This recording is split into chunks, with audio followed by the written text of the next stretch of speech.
Hi, I'm Anthony. And I'm Renee. And we are the voices and channelers behind Blue Soul Earth. Welcome to our Blue Soul Wisdom series. And today we're going to talk about something that's near and dear to our heart personally, and that is the grape. And from the grape comes our favorite beverage, wine.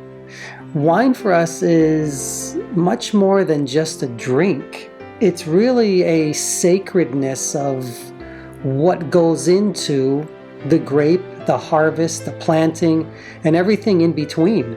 I think wine has always been a part of spiritual beliefs even before the church existed. And it's always been a part of people's lives. It goes back even to when the Romans were around.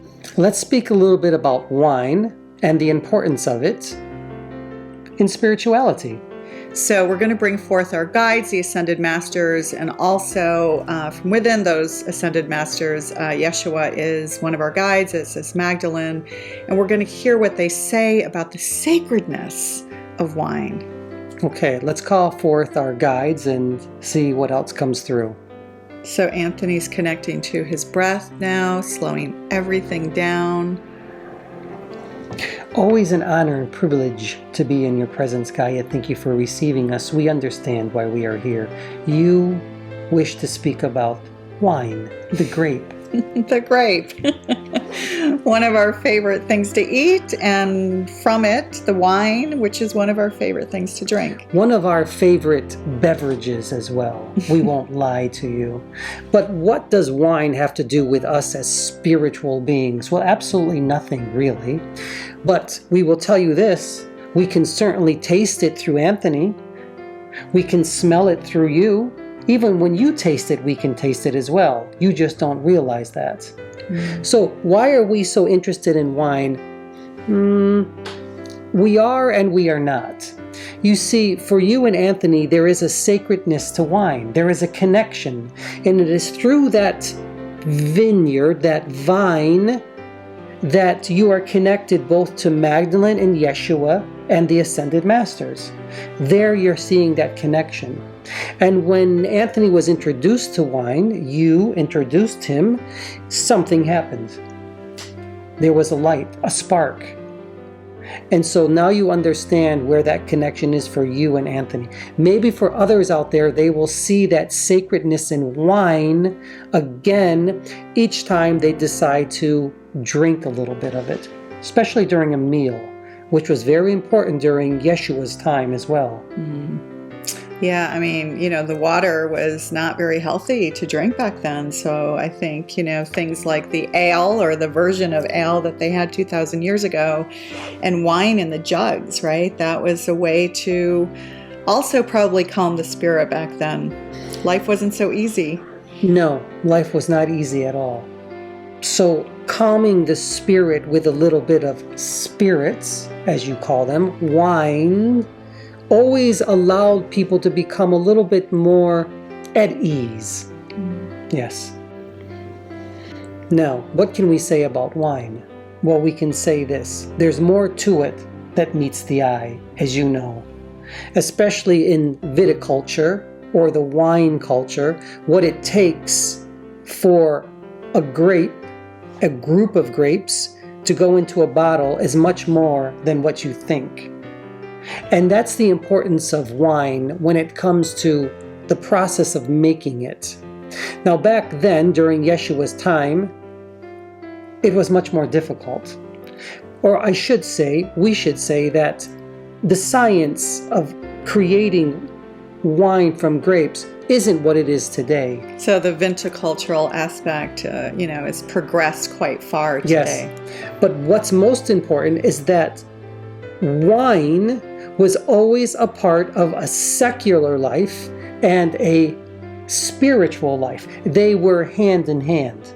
They went together. So there wasn't this duality that exists today that frustrates both Anthony and I and many others that we know of separating, right, these two worlds. Wine was always a part of culture.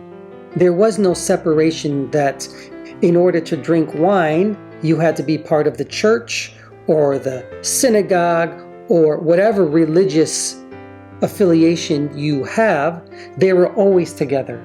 Wine was always together throughout life. And that's the way it was.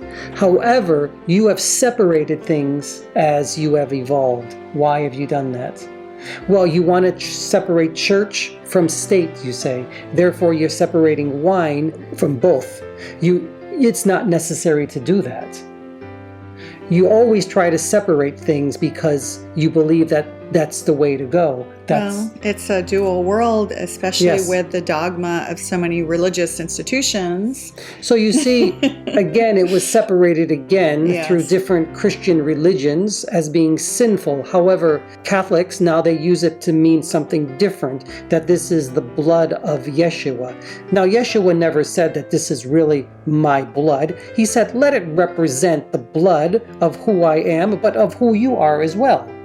Not just Yeshua's blood, but your blood. Let this nourish you. Let this, and there's a reason for that. Let this wine nourish you.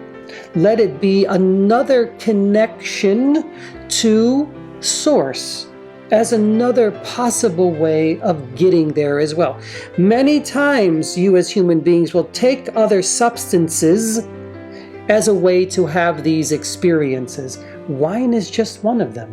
So you're referring to, I'll say modern, but it's far from modern, right? Ayahuasca and all of these frog medicine and everything. It's Yes. not new. It's kind of newer to the West, but our indigenous brothers and sisters have been going on these alternate reality journeys for a long time. You know, psychedelics is another way. But when you say, you know, wine is another way, you know, I also think about the sacredness of everything that has gone into producing the wine, right? And it's a lot of times we forget, right? We have this sip, we even meet the winemaker. There's all of these aspects that the winemaker puts into it. So can you speak to the sacredness of that whole process that so often, especially in the West, we tend to forget?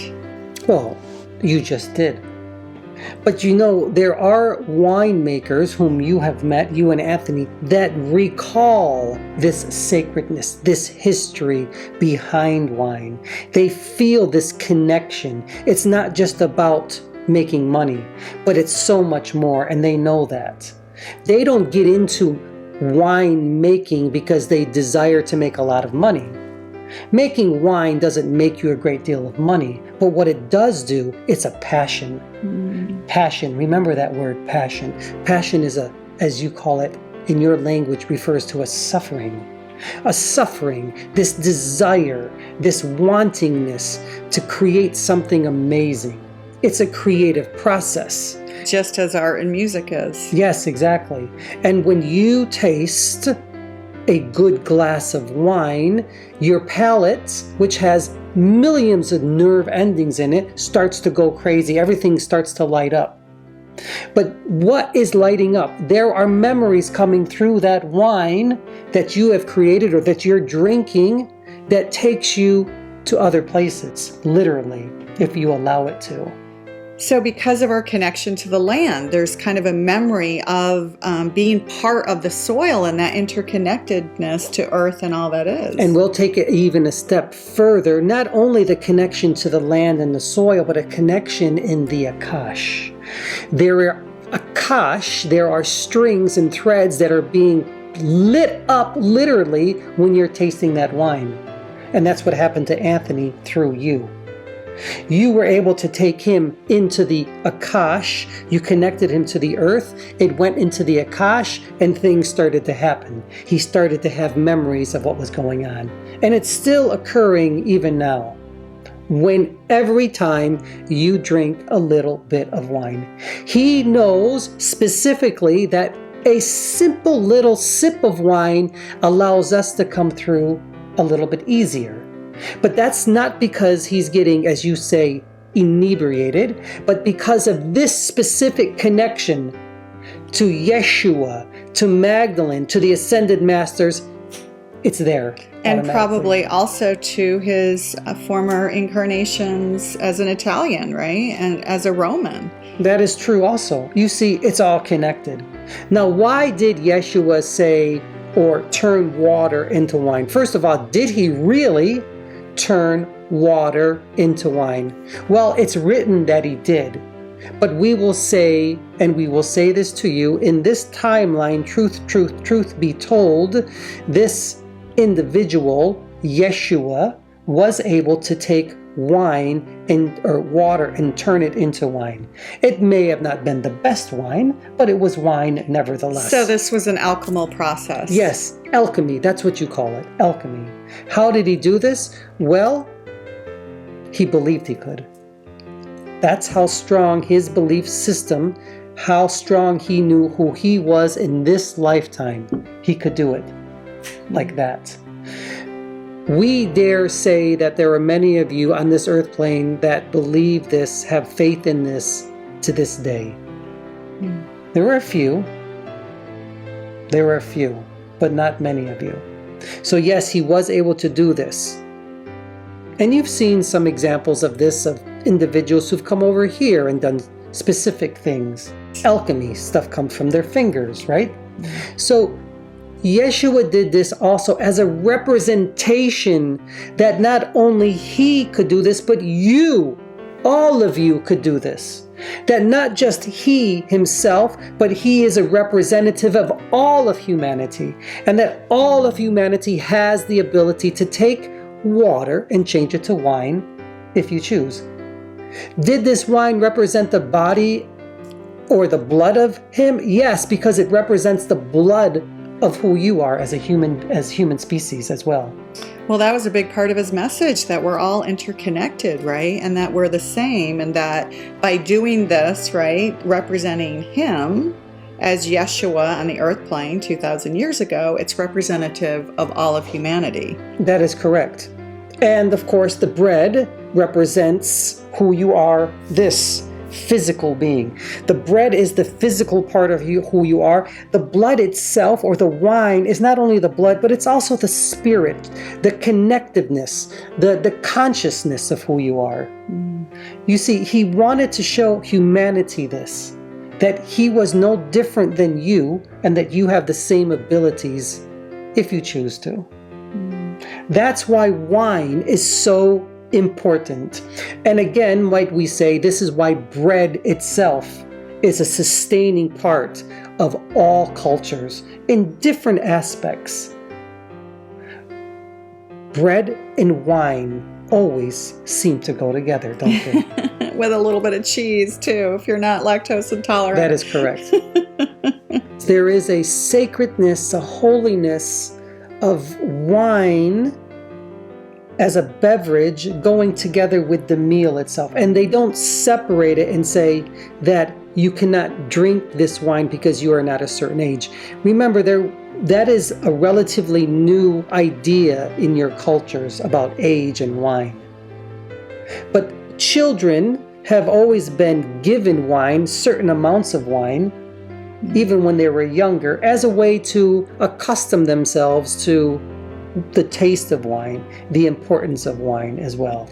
We would prefer that now you make a separate video and let Yeshua come through and speak about this as well. From that would be his perspective. This is our perspective as one consciousness, but he has a different perspective only because he, as a being or multiple beings in a certain vibration, experienced it in a little bit in a different way than what we can call it.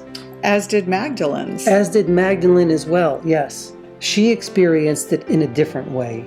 So there's always a little bit of an experience of wine from each soul in different ways. This has been a pleasure speaking to you and to all of your audience about the importance and sacredness of wine, and that it really is not separate from each other, that there is a sacredness and there is a secularness of it, and they both go together again, two becoming one again. The balance of masculine and feminine here. And with that, we are stepping back. Thank you for receiving us, Gaia. We will come back again soon. Thank you. Thank you.